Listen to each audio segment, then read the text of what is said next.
platform engineer at Bezlio. It'll be 7 years in January I've been here. So I started off with consulting, and the last couple of years I've been mostly working on the products or the platforms themselves. So web app, commonly known as portal.bezlio, and then our newish mobile application. And today I'm going to talk to you about that mobile application. And I'd like this to be a dialogue if at all possible. So if you have questions, comments, ideas as I'm talking, feel free to interrupt me, throw your hand up, anything like that. So first, let's talk about why mobile is important. Current estimates have, by next year, 2.71 billion people will use a smartphone, which is just 35%, just over 35% of the world's population. Future estimates have that going up to 40% by 2021. It used to be that if a company wanted an employee to access work after work hours or be available on the weekends, they'd have to supply them with some sort of smart device or a laptop or something. I think we can all agree now it's pretty common that when a new employee starts, they have their own smartphone. The BYOD, or bring your own device trend, has become an unstoppable piece of the business world, and at Bezlio we wanted to capitalize on that. So BYOD or BYOP? A lot of companies struggle with the BYOD approach for a number of reasons. Who maintains the device, security, and proprietary data. So a new employee starts. If they have a recent gen smartphone, the first thing they're going to do is they're going to install Outlook or Gmail, and they start getting company emails on that phone. Then they've been there a couple months and they need to access some files on an FTP or through a VPN or something, so they have even more access. Maybe as the employer or one of your vendors, they have a smartphone application, so they install that. And that's great, and they're productive, and they can get things done, they can respond to emails, but then a number of things happen. The device stops working. IT has some infrastructure changes in the back end, and they can't actually access stuff. Well, the employee's been there for a year or two now. They're too busy or lazy to actually go in and troubleshoot that, but it's not technically IT's problem either. Maybe the employee gets a new device. Someone should definitely make sure that the old device is wiped, that they actually turned it back in, or there's no proprietary data still on it. Or worst case, the employee gets mad, they quit, they get fired. And I know we'd all like to think we're professionals and we'd act professionally in that situation, but no one wants to actually risk that. So at Bezlio, we love BYOD. Bring your own device, bring all your devices, install Bezlio at home. We love it. It's safe, it's secure, it's easy to deploy, and your employees can get what they want, when they want it, wherever they are. With a single entry point, the Bezlio mobile app, you don't have to worry about different file types, applications, or data origin points. Everything an employee could want or need is right there in Bezlio. With the custom powered Bezlio, you're not limited to any one type of application or access either. A crystal reports viewer? Yes. Interactive sales dashboards? Sure. Mobile labor entry? Absolutely. In the field, sales order entry with offline read and write back functionality? Absolutely.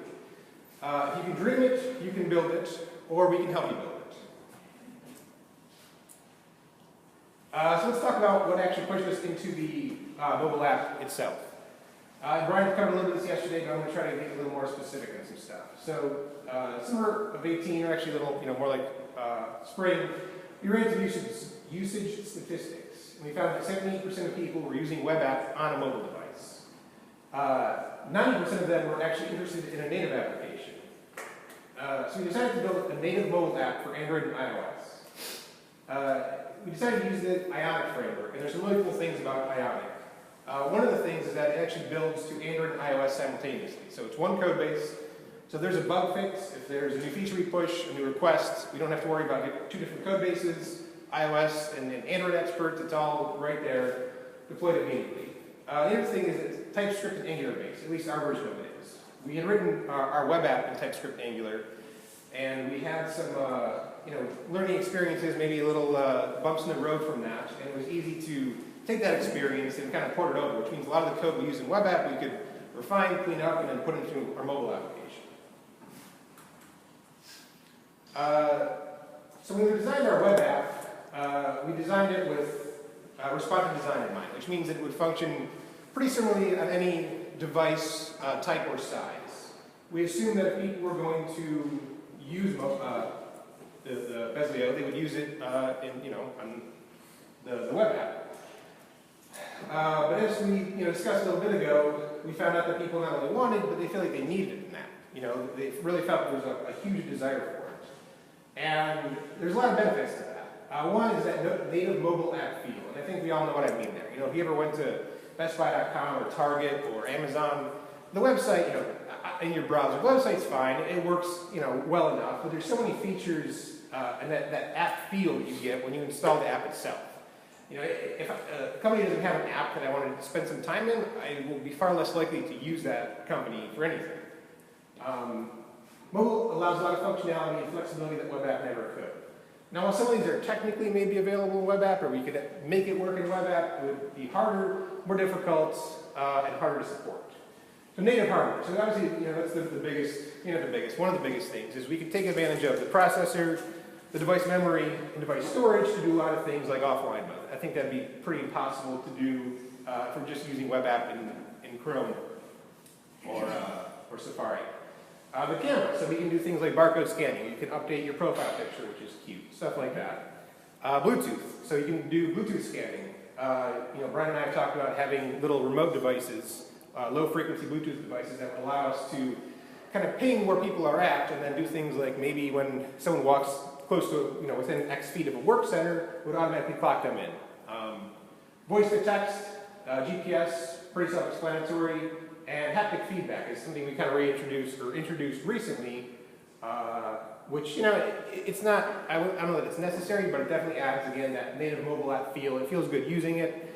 You complete a form, it kind of buzzes to tell you it's done, or you enter a password wrong, or you don't finish something, it buzzes a different way, and it's just another level of interactivity and maybe that last 10%.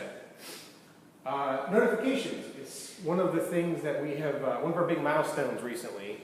We actually can send, maybe you guys saw a blog post about sending notifications for us when we play video games, which is probably less important to most of you, but you can send stylized notifications, iOS and Android specific, to anyone in your organization. And we're going to demo that here in a second. Offline mode, which Joel's going to talk about later, but that's just an amazing feature to have, to be able to be out in the field, write some transactions, just like you were online, and not worry about it. And as soon as you go back online, it just queues them up and sends them back to the server. And then the TV. We did dabble with the Raspberry Pi and little mini media PCs before, but it was difficult. And to support a Raspberry Pi and all the scripts required to boot it on, to load it on boot and stuff like that. Now, if you get that NVIDIA Shield device, it's $189. You can install Bezlio from the App Store like you could on a mobile device. A little technical background on how we built this and what's going on in here. We built it with Angular, which I talked about. It's Android 8.0 and above, and iOS 11.0 and above. Another cool feature is we actually also support Windows 10 and Mac OS. So we actually can build a desktop application that can run just like your mobile app on any PC. So really, if we figure Android, iOS, Windows, Mac, there's really not many other devices that you couldn't run Bezlio mobily on. It utilizes web components. Again, we touched on this a little bit, but this is a really, really cool feature.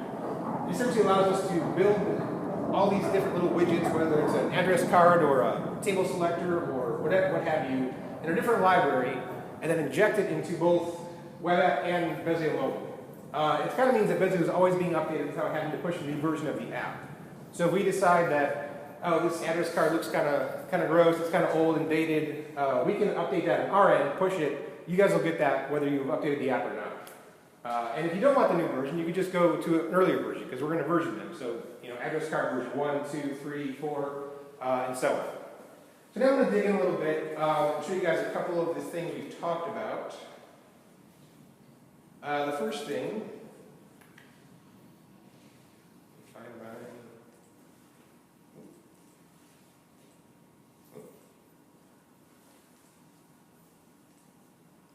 Alright, so Nick's notes from me yesterday. Oh wait, oh man, sorry, I forgot my presentation's still running.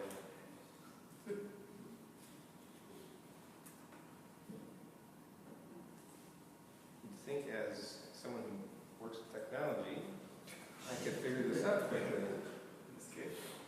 I did that.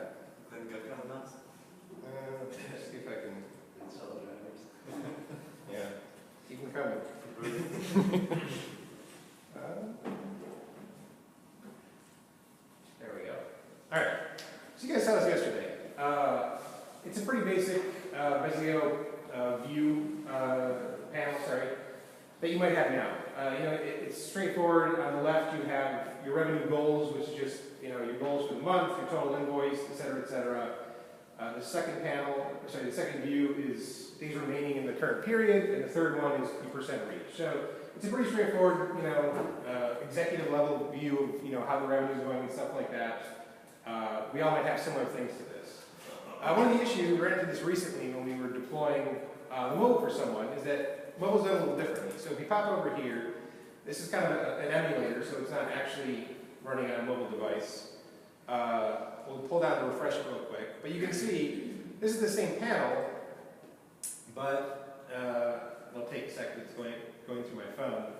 But it's not very useful, right? This is just one of those views, and you need all three of those views. So I'm actually going to show you how we can do that pretty easily with, I think, only 6 lines of code. So we're going to come back into this main one, and go to Edit Bezel. First thing we're going to do is we want to split this into 3 different sections. So I want to add class equals,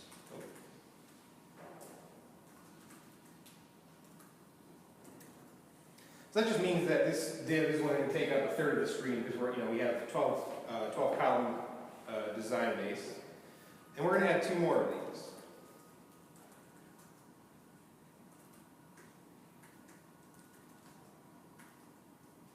Sorry, I tried to type for other people.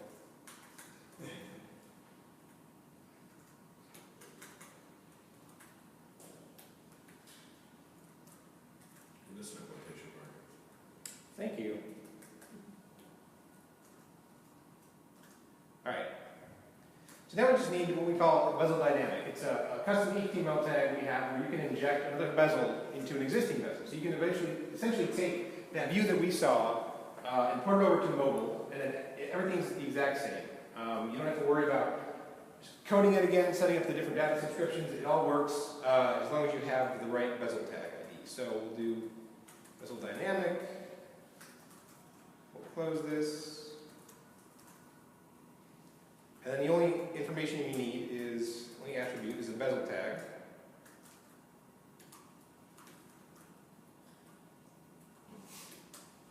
And the bezel tag is going to be this value here. You have it whatever you want. I already have mine set up, so I'm going to save and close this. It's going to tell me it can't find those, which is fine. So I'm going to come here, copy this.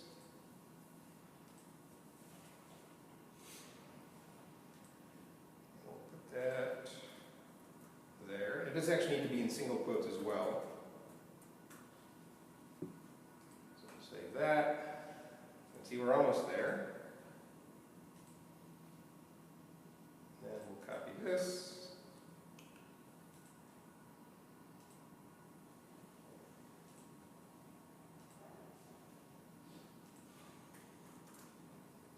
And good to go. We'll pop back over to this. We'll do a quick pull down refresh, and immediately this is updated and ready for your mobile device, your TV, your iPad, whatever it might be. Again, it's going to take a second to load because it's on my phone, but pretty easy. So, don't be intimidated if you have a bunch of bezels or panels or things set up currently, and you think, oh, it's going to be too hard to port this over. Obviously, we can help with anything, but if you have current bezels, you see it's really easy to just combine them all into one great view with pretty limited code. The next thing we're going to do, we're going to send a notification. This is just a little test panel I have, so we're going to come in here. And the plugin's already set up, so I'm just going to rename this. Come into here. So this is on my computer. Notifications. So just 3 things. Who gets it, which is the email address of the person who signed up for Bezlio. Title. And then the body. And we'll verify. And my phone sometimes delays notifications, but you should hear it here in a sec. There you go. Easy. show you that, but I don't have any way to display that. And the cool thing is we can just put this on a button real quick.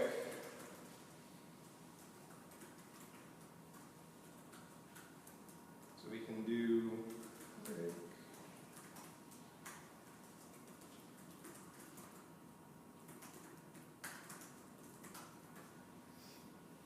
save this, we'll come into here.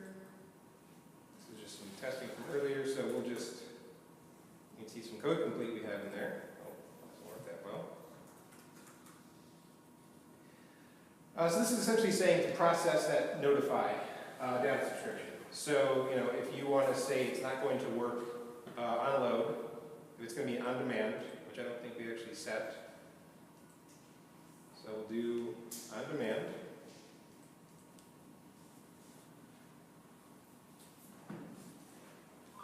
We'll come in. I got it again. Oh, that button looks terrible.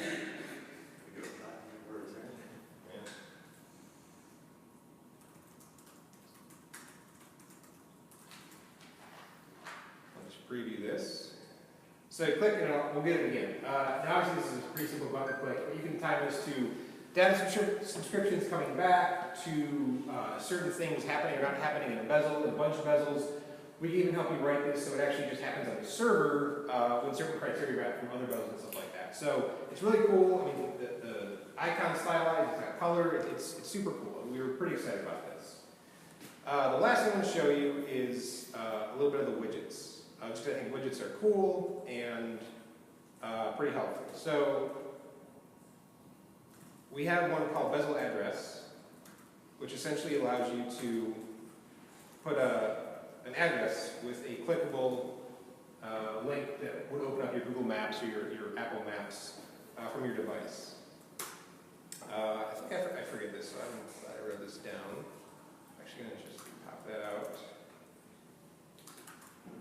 So this actually pulls the bezel address widget or web component from our web component directory. It's a private repository in GitHub where we actually built this. Seth wrote and designed this. You know, we styled it with HTML and stuff like that. But it's really cool because it's just one line of code. It's basically a functional piece of an app. So if we come in here, that's my address. I can click on it. I don't think it does anything in web app. But on a mobile device, it would launch Google Maps, or again, Apple Maps. That's pretty cool. And if we decide we want to update this, say we style it more, add some new icons, or make it, you can obviously you can see here there's a version 1, so you can change version 2, 3, 4, 5, etc. But street address, it's one attribute, it's one config, and that pulls it from that repository. Another cool thing about this, it works on mobile the same way, so we can come in here and we can check this out. The Google Maps thing, forget to refresh. The Google Maps won't work since this is just an emulator.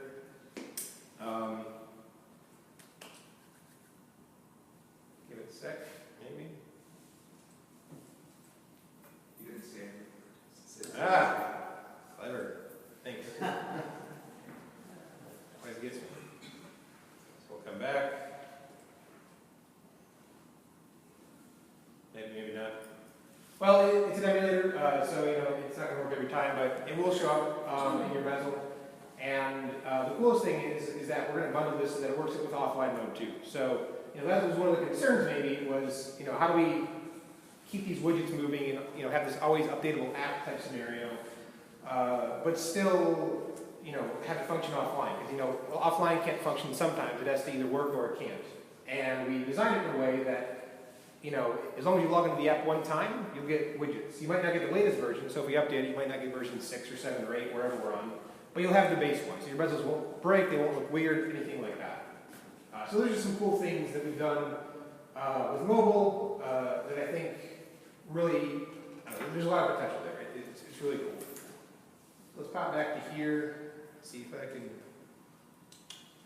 start this again. Where we're at. Oh, and then I want to talk about JS a little bit. I reached out to Kurt, and he had. Okay, well, yes, you just see my notes. We just launched the app, as Brian said, this past week. We're officially live in Android and iOS stores. Google has a very nice approval process, Apple less so. So it's a little bit of a struggle there, but we're finally live. So we expect to have a lot more of these stories eventually, but this one was pretty cool. Kurt was telling me that they have these MROs, these maintenance requirement, that's not true. MRO rooms, essentially, where they store tooling in other people's companies, but while the tooling's in that room, it's still JIS's inventory. And people from those companies will go into those rooms and take tooling out when they need to complete jobs during the day or the week. And JIS was struggling to keep accurate inventory counts of what was going on in those rooms. So with iPads and iPhones, or Android devices obviously, the drivers can go into those rooms, they have an accurate count, up-to-date count of what was in that room, they can do a count, submit it back to the headquarters, and someone at headquarters immediately knows what was sold, what was taken out of the room, and how much they need to reorder to restock the room. The drivers are also using it to log their time and keep track of when they service the machines and when they do deliveries themselves, which has allowed JIS to really get accurate costs for what the drivers are doing daily and allow them to increase their profits. So that's a great success story, and just a really unique one too. I don't think we can say every company's going to have this exact problem, but that's what's great about Bezlio is that whatever your problem is, we can solve it and then we can mobilize it. So I think the last thing I'd say is that we're making this app for you guys. We're excited. We've been doing this for 15 years, consulting. We have a lot of ideas about how things should work, how things could work, what we could make. But at the end of the day, it's only going to work if we work on this together. We want the ideas. We want the feedback. We want the criticisms and the success stories because, we only know so much and it's cool to sit in a room and all brainstorm, but you guys are in the fields every day. You guys are actually dealing with this stuff. So, anything you ever want to say to us, we're always ready to talk, ready to listen, et cetera, et cetera. So, questions, comments, ideas? It looks like you're using like a standard custom bootstrap style for your CSS styling. Yes. Okay, that sounds like a huge plus because for people who are not as familiar with HTML and creating layouts, that's all pretty standard stuff. Yeah, that's why we're excited about a lot of things. The builder, the widgets. The widgets will allow us to style those things, almost for you guys. We have a designer, Kevin, who was here, I think, yesterday, and we're going to build all that HTML. So really, the only HTML you essentially need is that bezel address. It wasn't highly styled in this case, but we can make a really cute little Google Maps type, looking thing. So we want to take a lot of the harder programming because I'm also not a designer. I'm terrible with HTML. I'm terrible with CSS.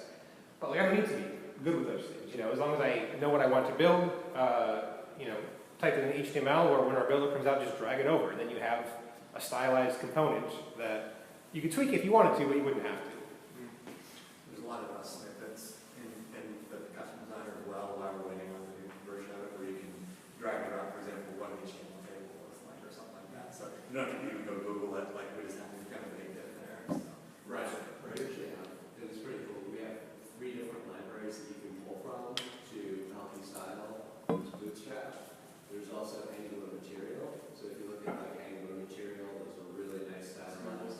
You've got Google styling and also Ionic. So you can use all the native Ionic components in it as well.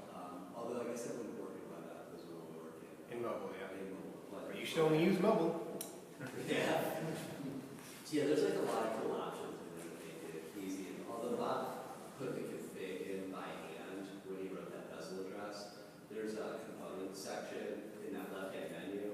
You can actually say right-click on it and say add new, and then it'll show you a different a widgets list, and then you can pick one address, and then it'll just ask you all the questions for the config. It's pretty preliminary right now. It's something that we're working on making better as a part of the new designer, but this is the same basic concept behind it. Yeah, so right now, in this, like Brian was saying, you can basically right-click and add a new component, and you have a list of, our basic ones now. I think this is essentially what the future version of the builder is going to look like, but a little more fancy. But you come in here and you just enter the things that otherwise you have to manually type in. So you don't have to worry about the coding and stuff like that. You can just type these values in and then drag it, and then it's good to go. Another and Bob alluded to this, he said that there's a version tag on there. So this is something that Seth and all of us, I suppose, sat down and authored and kind of like conceptually came up with, is that whenever you use a widget, it'll always be supported because we're tagging it to a specific version number of that widget as well. So later versions will have enhancements that we have new configuration options and things like that. We're not going to break bezels. They'll be tagged to a very specific version. So in version 3 of the address before it comes out, you can change that version tag to use the latest version of it, or you can leave the tag as 2 and then it's going to continue using version 2 of that widget. Anything else? Do you have direct access to an API call? Like that was like I'm curious to see what the headers look like. Or something like that. Yeah, just for your REST API calls, do you have direct access to that? I'm just concerned about being able to use this in other places, or also the security angle of things.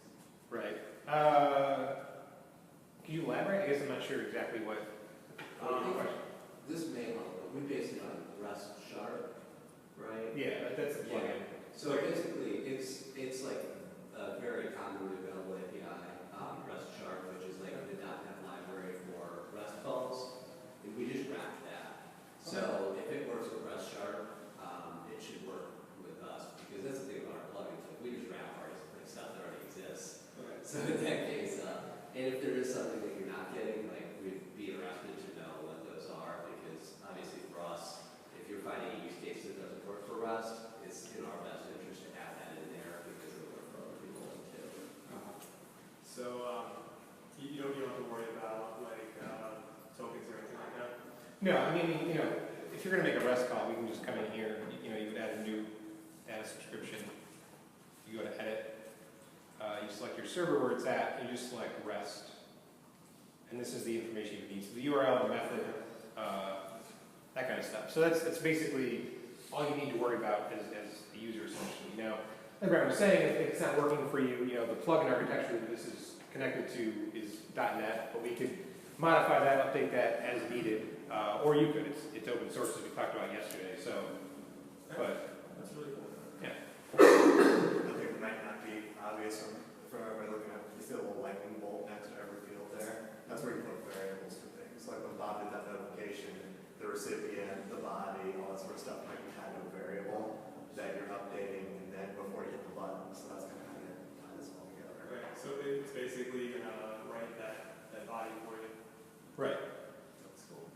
What kind of what do you have in the authentication dropdown? I don't actually know. Not basic. But again, this is just pulling from something we wrote that I probably have an old version of, to be honest with you. So if there's something we needed to do, we could definitely modify it for you. Which application are we going to connect with REST? In-house. Something you did in-house. So you could just write your own plugin. You wouldn't have to use REST. You could write a custom plugin and then make it all proprietary. That's what we do at Salesforce, actually. Salesforce, we talk to it via REST, but we made our own plugin for it where you can read how you have to